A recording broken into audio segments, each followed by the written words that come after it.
কক্সবাজার উন্নয়ন কর্তৃপক্ষ কোকের পরিশ্রম সিনেমার নাটকীয় হার মানাবে। আওয়ামী লীগ সরকারের মধু খাওয়া কর্মকর্তারা বিভিন্ন অজুহাত দেখিয়ে, অবৈধ ব্যাখ্যা দিয়ে, উচ্ছেদ নামে ভয় দেখিয়ে টাকা নিত 5 আগস্টের আগে।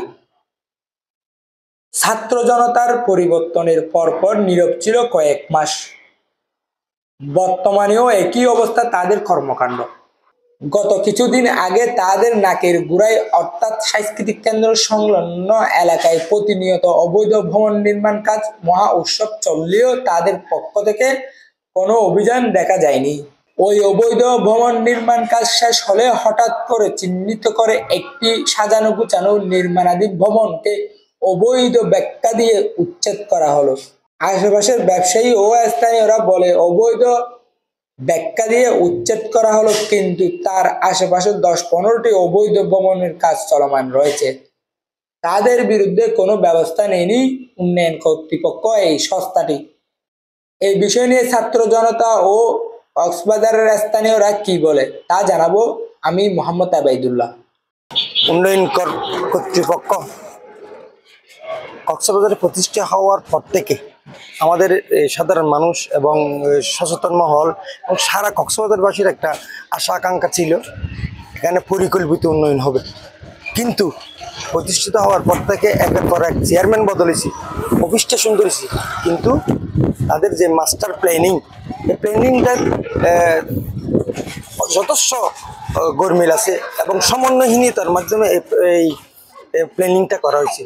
কিন্তু আদৌ পর্যন্ত কক্সবাজার শহরের মধ্যে বেশিরভাগ খাস জায়গা এরা কী করে কোনো একটা ভবন করলে, কোনো একটা স্থাপনা নির্মাণ করলে আমরা সংবাদকর্মী এবং পরিবেশকর্মী হিসেবে তাদের কাছে বিষয়টা অবগত করলে তারা করে কি, এটা চেয়ারম্যান স্যারকে বলেন, এটা আপনার উন্নয়ন ডিসিকে বলেন, মানে বিভিন্ন বাহানা বা বিভিন্ন অজুহাতের মধ্যে দিয়ে অবৈধ স্থাপনাগুলো কিন্তু প্রতিনিয়ত উঠতেছে অপরিকল্পিতভাবে। এর কারণে গিয়ে ভবিষ্যৎ প্রজন্ম অত্যন্ত ঝুঁকিতে এবং যোগাযোগ ব্যবস্থা যেন রাস্তার পাশে একটা ভ্রমণ করতেছে একতলা করে ফেলছে। যখন আনমাইন সংবাদকর্মীরা গিয়ে যখন বিষয়টা তথ্যটা যখন তাদেরকে বলা হয় তখন তারা কিন্তু এটা বলে একটা লিখিত অভিযোগ দেয়। লিখিত অভিযোগ দিতে হবে কেন? এটা তো এদের দায়িত্বের মধ্যে পড়ে, আমার দৃষ্টিতে এটা তাদের দায়িত্বের মধ্যে পড়ে। লিখিত অভিযোগ দিতে গিয়ে স্থানীয়ভাবে আমরা কষ্টের সম্মুখীন হই, আত্মীয়দের মধ্যে একটা বিরোধ সৃষ্টি হয়।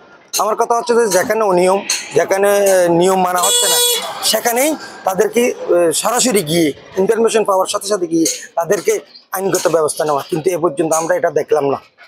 আরেকটা বিষয় হচ্ছে যে এই যে একদম শহরের কলাতলি পর্যটন জোনে যে 120টা প্লট আছে অবৈধভাবে, গণপূর্তের 120টা প্লটের মধ্যে ইতিমধ্যে 80টা প্লটে বহুতল ভবন হয়ে গেছে।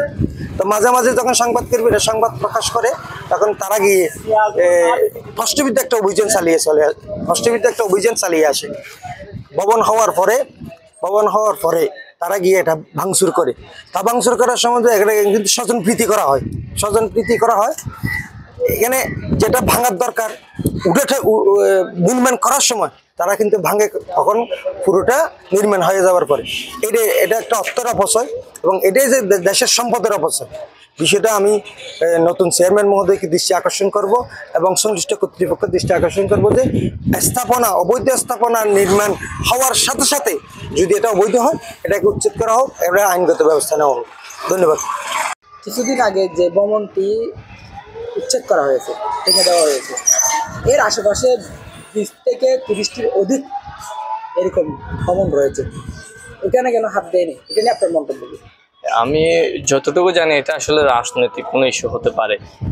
এটা তাদের এই যে ভবনগুলো হওয়ার আগে কেন তারা সতর্ক করে না? আমি মনে করি এটা তাদের একটা রাজনৈতিক ইস্যু দিয়ে তারা এটি করতেছে। আমি চাইবো তারা যেন এটা না করে, তারা পরিপূর্ণভাবে ভবন নির্মাণ না হওয়ার আগে তাদেরকে এটা নিয়ে সতর্ক করে।